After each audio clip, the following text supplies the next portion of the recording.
Alright, what is going on, guys? Got another breakdown for UFC Vegas 71. This one's on the prelims at middleweight. We got Dumas taking on Josh Fremd.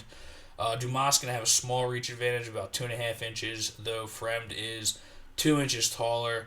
Dumas making his UFC debut. He is undefeated, 7-0. So I guess I'll start with him.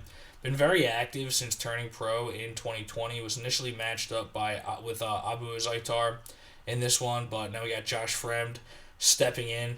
But he also went 8-1 as an amateur. The lone loss, pro or amateur, was against Miles Lee. I didn't watch that one, but I know what Miles Lee's skill set is. He's a very good wrestler, so that's pretty much all he's got to. So I can only imagine that he got out grappled in that one. But his grappling looks pretty good, especially in his last couple fights. He's definitely got a good sub game.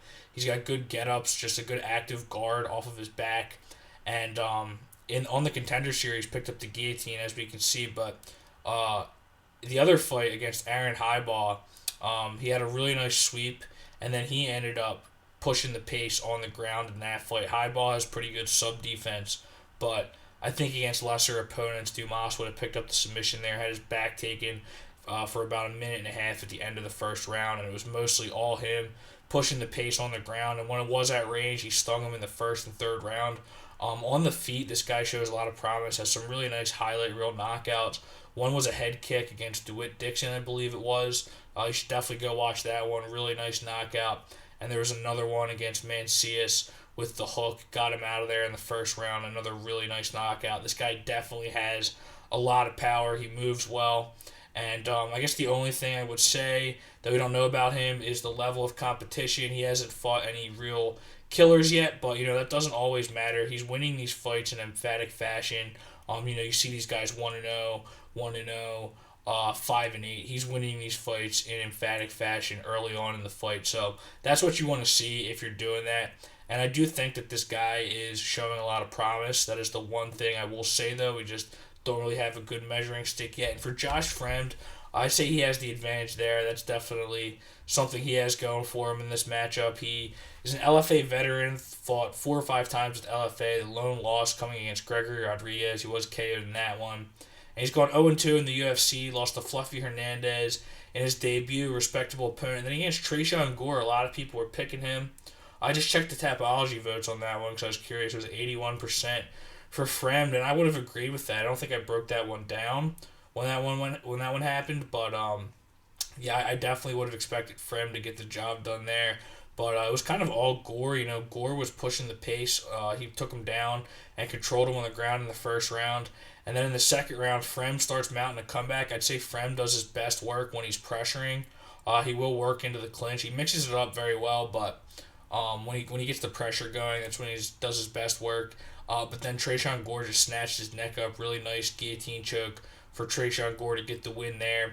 So, kind of do or die for Josh Fremd. He might be in danger of getting cut if he loses this fight. They'll probably give him one more, but he definitely wants to pick this one up against a debuting opponent. Stylistically, pretty well-rounded for Fremd. Accurate striker, stays within himself. He is there to get hit, but like I was saying, he mixes it up well. He will work in his wrestling, and he's got some pretty good power himself. He does have a few knockouts early on in the fight with LFA. Some of these opponents were pretty old. Bruno Oliveira, Antonio Jones, solid records, but I think Oliveira was 36, Jones was 35. But like we were saying for Dumas, he got it done the way he should get it done in those fights. First round knockout.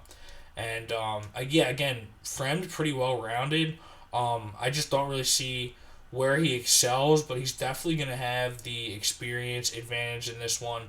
It's a close fight, could go either way. The odds reflect that. Dumas coming in at -160 on BetMGM and DraftKings. FanDuel, not posted on DraftKings yet, but I agree with that. I'm going to go with Dumas just because he's showing a little bit more promise. I was surprised that the Tapology votes is 91% for Dumas. I thought that Fremd would be getting a little bit more respect than that, especially because he is a more known commodity, but Dumas has been looking really good. I like the activity since turning pro, racking up 8 fights over 3 years and winning them all in emphatic fashion thereabouts. So, I think I'm going to go with Dumas inside the distance, but I think this card overall, just early lean, is that it lacks sure things. So I don't know what I'm going to do with betting. It seems like the theme has kind of been holding on the whole year. You know, these pay-per-views have a lot of big favorites, and if you navigate the chalk correctly,